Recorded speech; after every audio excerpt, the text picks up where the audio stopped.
Oh na makambo oh na makambo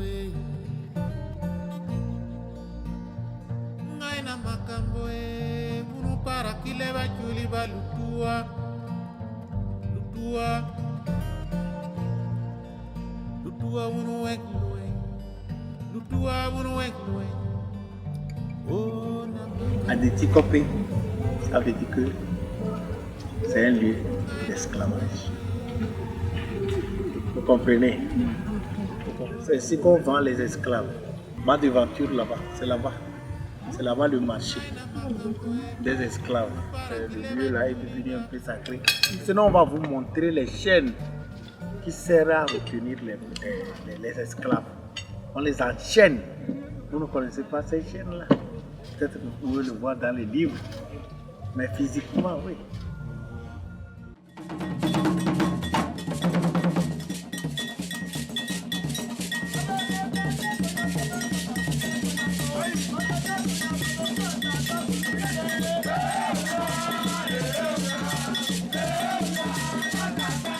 Alors le singe écarte les branches et dit: mais non, ce n'est pas le dieu de l'arbre qui te nourrit, c'est moi le singe qui te nourrit. Eh bien merci quand même singe, merci beaucoup. Et le singe lui dit: tu peux venir tous les jours manger avec moi, on devient amis. Le singe dit: allez, amis pour la vie. Et le crocodile aussi répond: amis pour toujours. Amis pour toujours. Eh bien c'est ainsi que tous les jours, le crocodile, dès le matin, arrive là. Et depuis ce jour-là, on ne voit pas le singe sans le crocodile.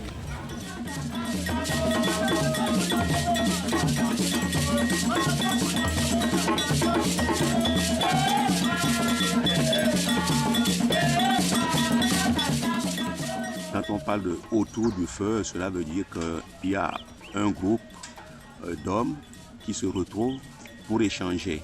Donc le feu comme élément de vie, élément qui rassemble, le feu autour du feu pour partager, pour échanger. Ça nous rappelle fondamentalement les conditions dans lesquelles nos grands-parents vivaient et les valeurs qu'ils transmettaient autour du feu.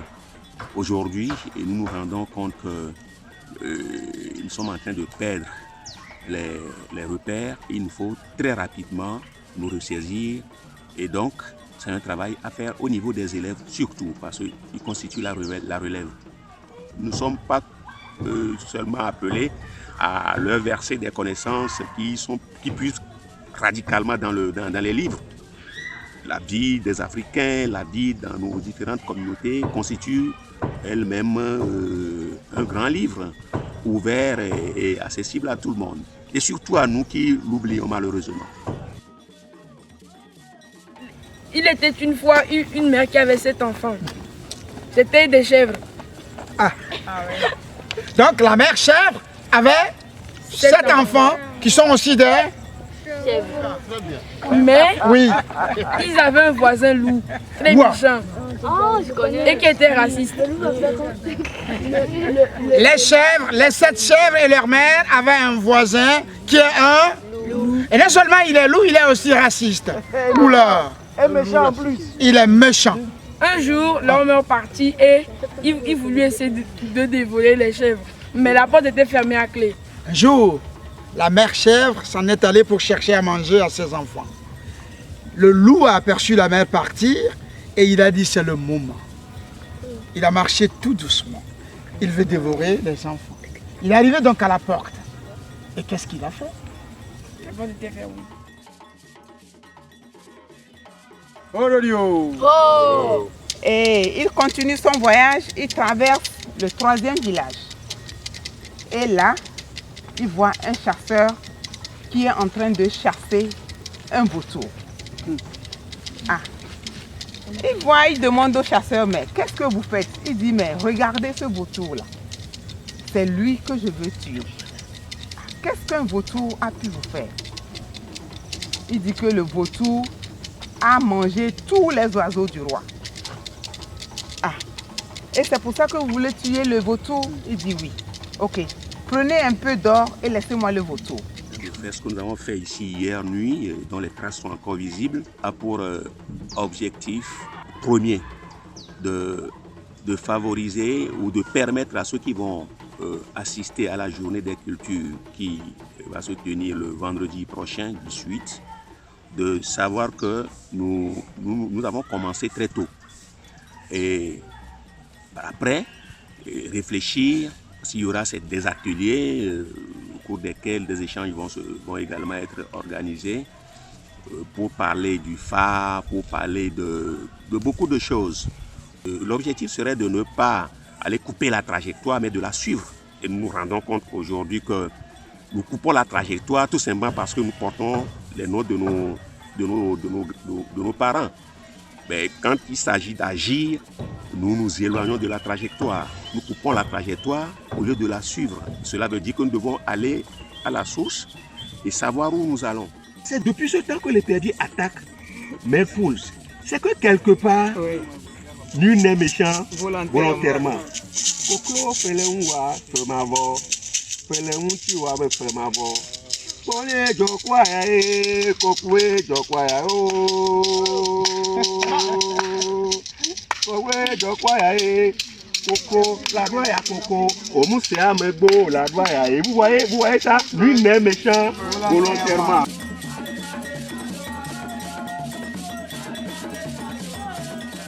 Les élèves et tout le personnel très interactif avec nous. La soirée s'est passée vraiment dans une belle ambiance. Ils étaient très interactifs, l'écoute était là, l'observation et la concentration, parce que de toutes les façons, la fonction du conte, ou les fonctions premières du conte justement, c'est développer l'écoute, la concentration et l'observation chez l'enfant. Et quand un enfant a tous ces trois-là, ben, tout le reste viendra parce que son imaginaire est développé. Et là, hier, j'ai rencontré des élèves qui étaient déjà dans ce bain-là, qui en redemandaient et qui étaient même très volontaires de venir sur la scène compter devant d'autres camarades. C'est pas évident. Donc j'ai trouvé vraiment l'ambiance et l'initiative très noble et louable.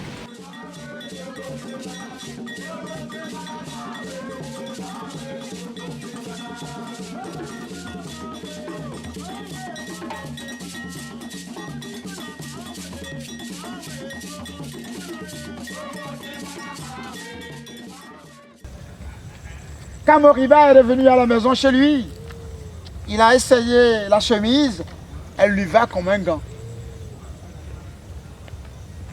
Mais quand il a porté le pantalon était plus grand que lui de 10 cm. Comment porter un pantalon aussi grand pour aller en France? Malheur, Moriba ne sait pas faire la couture. Il ne sait pas faire la couture, comment réduire ce pantalon-là? Mais il ne s'est pas inquiété parce que dans sa maison, il a 3 femmes. Il a sa maman, sa femme et sa fille. Il ne s'est pas inquiété parce que toutes les 3 savent faire la couture. Vous savez, un enfant, ça ne triche pas. Et dès que c'est bon, c'est bon. Quand ce n'est pas bon, il décroche. Vous sentez l'émerveillement. Même ceux qui n'ont pas l'habitude de cette forme-là de soirée autour du conte ou même à la maison, s'il n'y a pas de conte à la maison, il suffit seulement de commencer et que les autres, c'est contagieux. Les enfants, les autres ont su amener ceux qui n'étaient pas dans le bain avec eux et tout ça a pris. La mayonnaise a pris, comme on dit, tout de suite.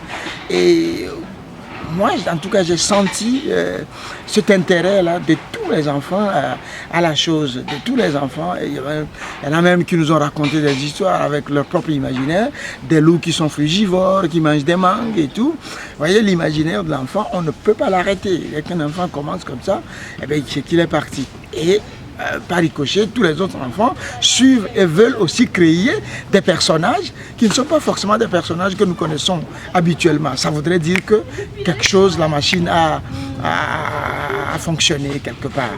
J'ai eu la chance d'assister à une nuit autour du feu.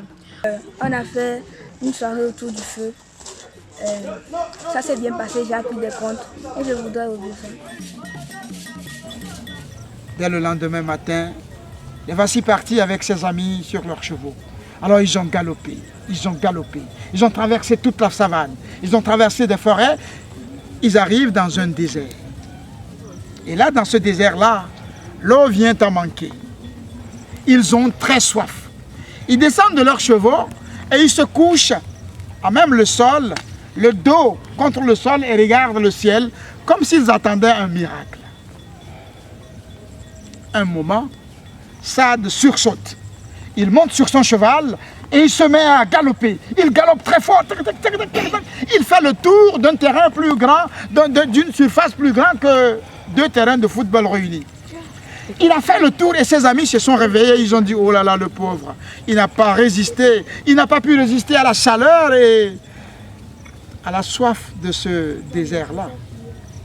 Et il a galopé. Lui, il a continué par galoper. Et à un moment, il s'arrête auprès de ses amis.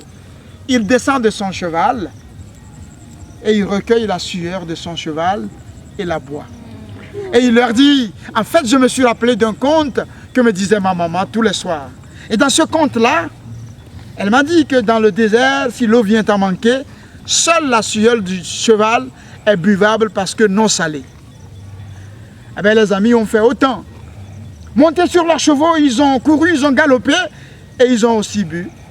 Ils ont retrouvé des forces, ils sont montés sur leurs chevaux et ils ont continué leur voyage.